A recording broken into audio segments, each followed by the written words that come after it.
Welcome back to our channel and to part 2 of the most dangerous women in US prisons. These people committed unbelievable crimes and are either serving life sentences or on death row. If you missed part 1, you may want to go back and check. Before we start, subscribe to our YouTube channel to never miss any of our crime stories. Let's start with Donna Perry. At first glance, Donna R. Perry appeared to be just another quiet woman living in Spokane. Washington, private, distant, perhaps a little withdrawn.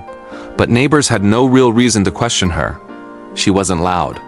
She wasn't suspicious. She just kept to herself. What no one knew was that she had spent years trying to disappear, not just from society, but from her own past. That is because Donna Perry was once Douglas Perry, a man with a violent criminal record, a history of gun possession, and a deeply disturbed mind. And long before Donna ever existed, Douglas had left behind a trail of bodies. In the early 1990s, 3 women, Yvonne Darvis, Kathleen Brisbois, and Nikki Lowe, were murdered in Spokane. Each one shot. Each one discarded like trash. Each one a sex worker, vulnerable and overlooked. Their deaths didn't make national headlines.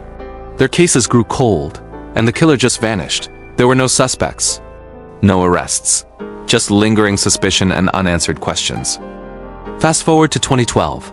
Police arrested Donna Perry, now fully transitioned, for something seemingly unrelated: federal firearms charges. It wasn't the first time she'd been in trouble with the law, but this time was different. Routine protocol led investigators to collect a DNA sample from Perry during her booking. That small swab, taken without ceremony, would shatter 2 decades of silence. Because when that DNA was tested, it came back with a match not to stolen weapons, but to the unsolved murders of the 3 women from 1990. Police were stunned. For years, the killer had evaded them. Now she was already in custody, living under a new name, and in many ways, a new identity. At first, Donna denied everything. When questioned, she seemed too calm for someone connected to 3 brutal murders. But as investigators dug deeper, her answers became erratic, evasive. Eventually, she gave a cryptic response that chilled detectives. "I couldn't control Douglas. Douglas was evil." And then the truth started to crack through. She began referring to Douglas, her former self, as a separate person, someone whose actions she couldn't be held responsible for. She told officers that transitioning was a way of leaving that violent man behind, as if the crimes were the actions of another human being altogether. But detectives weren't convinced. They weren't questioning Donna Perry for what she had become. They were questioning her for what she had done. During trial, the evidence laid bare the horror of the crimes. Ballistic reports confirmed that the same type of weapon was used in all 3 murders. Autopsy results painted a clear picture. The women had been shot execution style. They were killed deliberately, methodically, left on roadsides and riverbanks like trash. What disturbed investigators the most was the motive. According to prosecutors, Perry had a specific hatred for sex workers. During interviews, she expressed disdain, even disgust, for women who worked in the sex trade. Her defense attempted a strange and controversial argument that her transition and hormonal changes had altered her personality to such a degree that she should not be held accountable as the same person. They argued that Donna Perry was not Douglas Perry, but the court didn't buy it. The victims' families didn't either. Many of them had waited over 20 years to put a name to the monster who had taken their daughters, sisters, and mothers. To them, it didn't matter what name she used. The crimes had been committed. The victims were still dead. And the killer, despite her attempt to change everything about herself, was still alive. In 2017, Donna R. Perry was sentenced to 3 consecutive life terms without parole. There would be no early release. No second chance. She would spend the rest of her life behind the cold bars of the Washington Corrections Center for Women. Life in prison has been quiet for Perry. She doesn't interact much with other inmates. Some reports describe her as withdrawn, reclusive. Others say she still carries an air of superiority, like someone who thinks she's outsmarted the world. But the prison system hasn't forgotten who she was. Neither have the victims' families. And neither has the city of Spokane. Donna Perry may have changed her appearance, her name, even her gender, but she could never change her DNA. And she could never escape what she did. At number 7, we have Diane Odell. At a glance, Diane Odell looked like someone you could trust, but in the inside, she was something totally different. What makes this story particularly horrifying is not just the crime itself, but how long it remained hidden and how it finally came to light. It would take nearly 2 decades for the truth to come out. And when it did, it would horrify not only those who knew her, but even the detectives who had seen everything. It all started in the quiet upstate town of Indwell, New York. Diane Odell lived a private life. She moved often, never seemed to stay too long in one place. Neighbors described her as withdrawn, but harmless. She had no children that anyone knew of, no romantic relationships, no criminal record.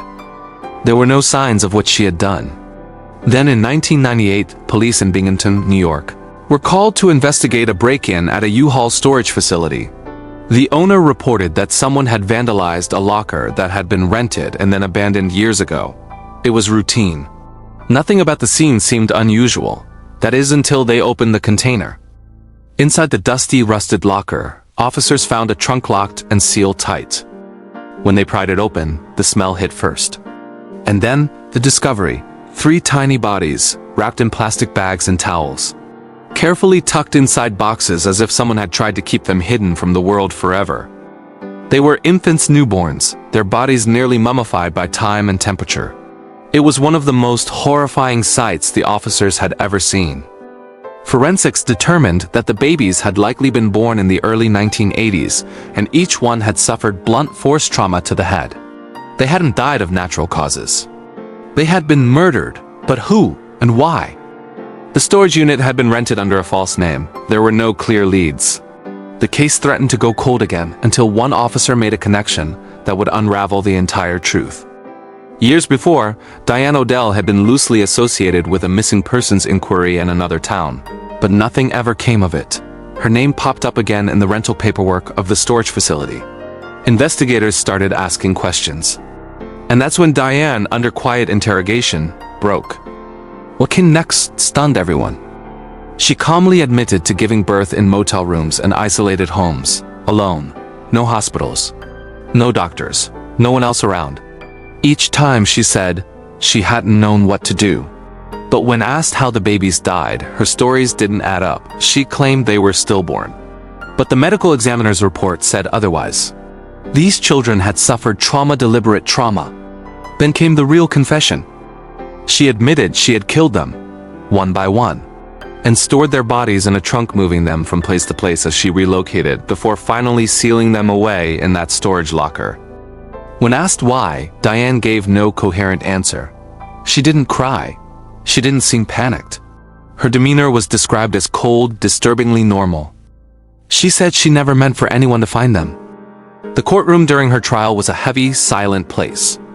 There were no family members of the victims to testify because the victims were her own children. No one ever even knew they existed until they were found dead. And that, perhaps, was the most haunting part of it all. These babies were conceived in silence, born in silence, and died in silence. No names, no birth certificates, no graves. They had been erased, forgotten. If not for a broken lock and a curious trunk, their stories would have never been told. Odell's defense attorneys tried to argue mental illness. They said she was unstable, incapable of rational thought during the time of the killings. But the evidence showed planning. She had wrapped each child, placed them with care inside the trunk, rented storage space, paid bills. That wasn't madness. That was calculated concealment.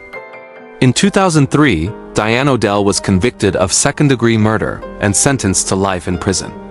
She now resides in a maximum security women's facility, where she lives out her days largely unnoticed, just like she did before. But even now, more than 40 years after the first child died, questions remain. Were there more? Did Diane Odell carry more secrets to her cell? Authorities still don't know exactly how many children she may have given birth to. And Diane? She's not offering any more answers. She rarely speaks to reporters, doesn't give interviews. Her prison records describe her as quiet, compliant, and detached. She spends her days in silence, no visitors, no family, no legacy except the one she tried to bury. 8. Caitlyn Armstrong. Caitlyn Armstrong wasn't always a popular name. In fact, before 2022, few outside of her circle in Austin, Texas, even knew who she was. She lived a life that, at first glance, seemed ordinary: yoga instructor, realtor, and entrepreneur. She co-owned a wellness business with her long-term boyfriend, Colin Strickland, a competitive cyclist. Together, they lived in a tidy East Austin home, shared bikes, routines, and a social life that revolved around fitness and adventure. But something else simmered beneath the surface. A quiet storm of jealousy, a need for control. And when it finally broke, the ripples stretched across the country. Moriah Mo Wilson was a 25-year-old rising star in the world of gravel cycling. A natural athlete, fiercely competitive, kind-hearted. She had met Colin months earlier at a race. Their connection was brief but real. There were messages, encounters, a night shared when Colin and Caitlyn were on a break. And Caitlyn Armstrong never forgot. In fact, she didn't even forgive. Friends of Caitlyn would later recall how obsessed she had become with Moriah. She'd stalked her online, watched her race times, read and reread old texts. On the outside, Caitlyn still attended yoga classes and smiled at clients, but in private, she was unraveling. On May 11, 2022, Moriah Wilson was staying at a friend's house in Austin, preparing for an upcoming race. That evening, she had met up with Colin again, just a casual catch-up, according to him. He dropped her off at the house around 8:30 p.m. Just over an hour later, Moriah was found shot multiple times in the bathroom. There were no signs of forced entry, no theft. Nothing missing. Just a brutal, targeted killing. Surveillance footage would later show Caitlyn's black Jeep near the house. Investigators quickly turned their attention to her. When questioned, she seemed too calm. And then, without warning, she vanished. For 43 days, Caitlyn Armstrong became one of America's most wanted fugitives. She changed her appearance, cut and dyed her hair, and fled the country. She made it to Costa Rica, using a fake passport and adopting a new identity. While in hiding, she even considered cosmetic surgery. But the law caught up. U.S. Marshals tracked her to a beach town in Santa Teresa. When she was arrested, she was living in a hostel, teaching yoga under an alias, and carrying $6,000 in cash. Back in Texas, her trial captivated the nation. The evidence was overwhelming. Ballistics matched the bullet casings to a gun Caitlyn owned. Her car had been seen circling the neighborhood. GPS data placed her at the scene. But what shocked the courtroom wasn't just the crime, it was the motive. Her deep, festering jealousy. The quiet obsession that turned fatal. And her elaborate escape plan that showed just how far she was willing to go to avoid accountability. In November 2023, Caitlyn Armstrong was convicted of first-degree murder. The judge didn't mince words. She had planned this. Stalked her victim. And then fled, showing no remorse. She was sentenced to 90 years in prison. A life, essentially. She won't be eligible for parole until 2052. By then, she'd be in her 60s if parole is even granted. Today, she is held at the Dr. Lane Murray unit in Gatesville, Texas. It's a place filled with hardened criminals, where the bars don't bend for yoga teachers, and where obsession carries a heavy cost. She makes the list of 10 most dangerous female inmates not because she committed many crimes or killed many people, but because of the accuracy with which she executed her plan. For a simple yoga teacher, her plan was too good, and the amount of time used to find her shows she wasn't just ordinary. Did she commit other crimes or killed other people and it went unnoticed, or this was her first? These are questions only she can answer, but she doesn't talk much to anyone. 9. The Killers of Alpine Manor, Gwendolyn Graham and Catherine Wood. In the heart of Grand Rapids, Michigan, during the late 1980s, was a well-known place called Alpine Manor, a nursing home like many others. It was a place where families entrusted their most fragile loved ones, elderly parents with dementia, relatives slipping into memory loss, the vulnerable whose final days needed gentleness and care. Instead of being a place of care and hope, these two women turned it to a very dark place. Gwendolyn Graham was an amazing nurse. Soft-spoken and reserved, she often faded into the background, performing her duties with a quiet, robotic efficiency. She didn't socialize much, rarely joked, and was known for her stoicism rather than warmth. Her upbringing had been troubled, marked by emotional distance, a longing for connection, and a growing sense of isolation that followed her into adulthood. Alpine Manor gave her structure, but it didn't give her purpose. That would come when she met Catherine Wood. Catherine was the opposite in many ways. outgoing, charming, and manipulative beneath the surface. She had a knack for inserting herself into people's lives and bending their trust to her will. She had worked at Alpine Manor longer than Graham and knew the ins and outs of the place. Her life, too, had been scarred by instability, a history of dishonesty, failed relationships, and control issues. When the two women met, something ignited. What began as companionship deepened into a relationship defined by power, secrecy, and a hunger for dominance that neither woman had ever fully expressed until they found it in each other. Their bond became obsessive. They wrote notes to one another, whispered about fantasies, and gradually began to test the boundaries of what they could get away with. In their twisted intimacy, they discovered a shared appetite for control, and in their workplace, they found the perfect setting to act on it. The patients of Alpine Manor were the forgotten, the fading, the ones without voices. Many suffered from advanced dementia, others from chronic illness, all dependent on the very people meant to protect them. What started as dark fantasy became a deadly reality. According to later testimony, Catherine and Gwendolyn created a private game where they would choose which patient would die next. Their criteria were disturbingly calculated. They selected victims who were frail, had few or no family visitors, and who, in their minds, would not be missed. The method was horrifyingly simple and designed to leave no trace. Graham, it was said, would suffocate the victims during night shifts, often by placing a washcloth over their mouths, pinching their noses or using pillows while they lay quietly in bed.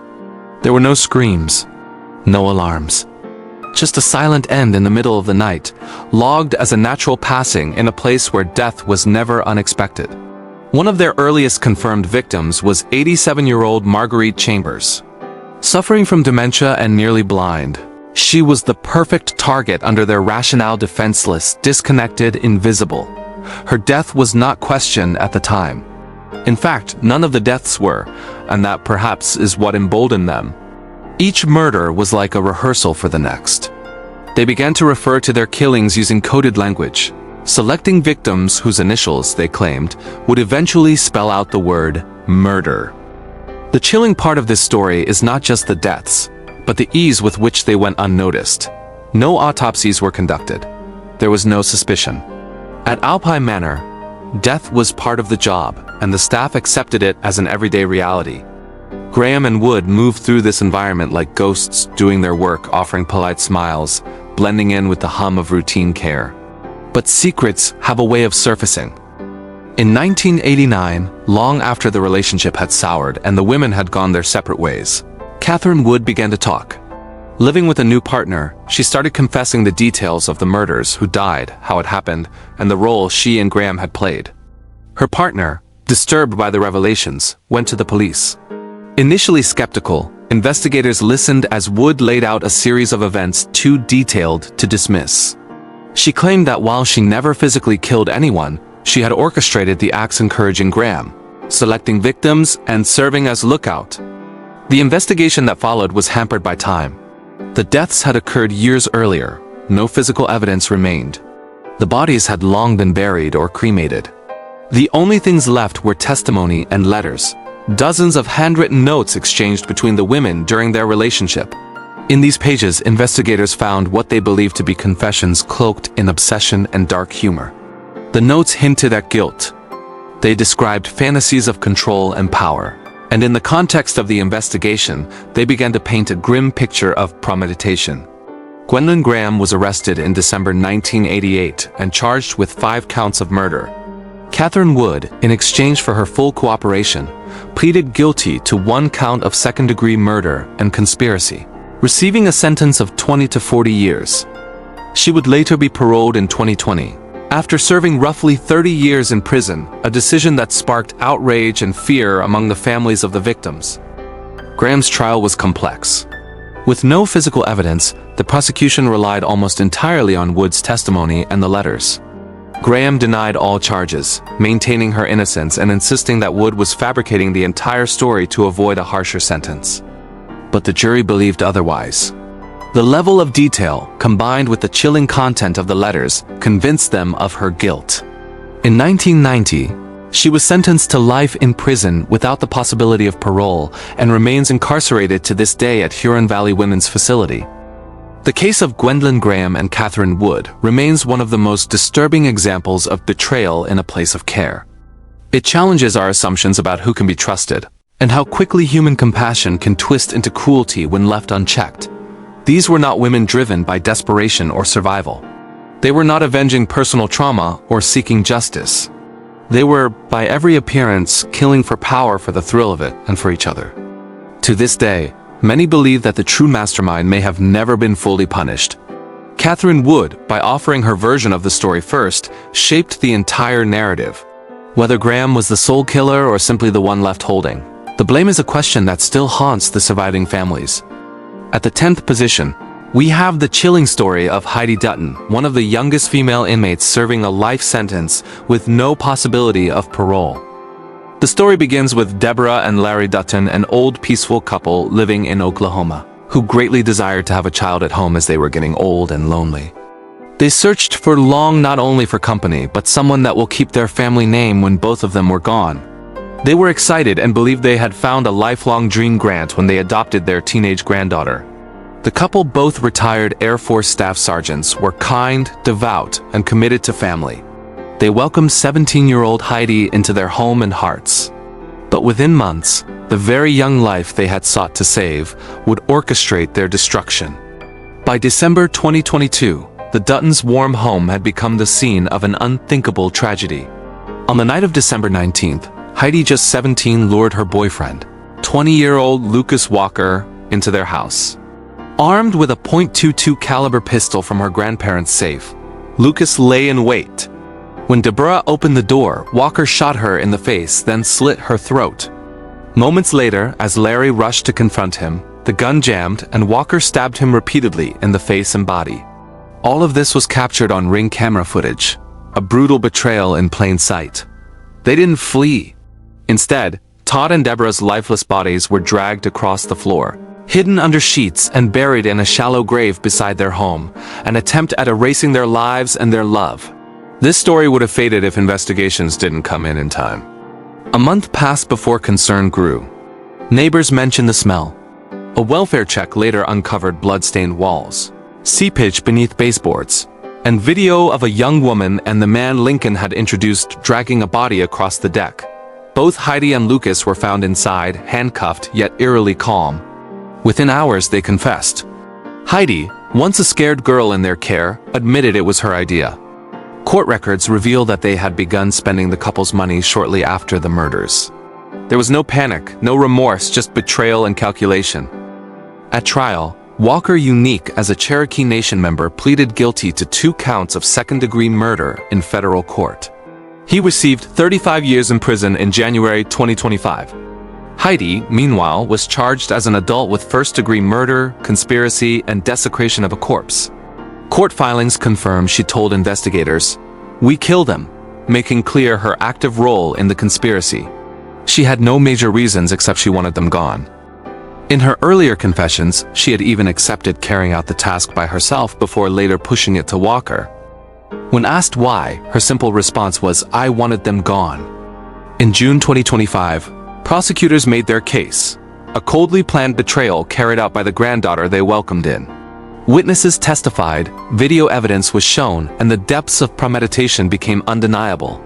On June 6, 2025, a mere 6 months after the crime, Heidi pled guilty to 2 counts of first-degree murder, conspiracy, and 2 counts of desecration of a corpse. Instead of a jury trial, she stood before the judge alone. In sentencing, the judge delivered the maximum: life in prison with no possibility of parole. It was a sentence reserved for cases that leave no doubt. Cases were evident in the eyes of everyone. The story became the talk of the city. A couple who'd given everything to give a second chance to a young girl found themselves victims of a sinister plot by the very person they embraced. Their daughter and granddaughter ended up in prison. Their names became associated not with service and kindness, but with one of the most chilling domestic murders in recent memory. Heidi is now incarcerated. Her boyfriend is serving 35 years. And the home that once echoed with laughter now stands as a tragic monument to betrayal and murder building behind walls of secrecy and greed. Her case reignited conversations on the risks of adoption, as what you think is a blessing can become your biggest nightmare. Thank you for watching this video to the end. Subscribe to our channel for more crime and scam stories around the world.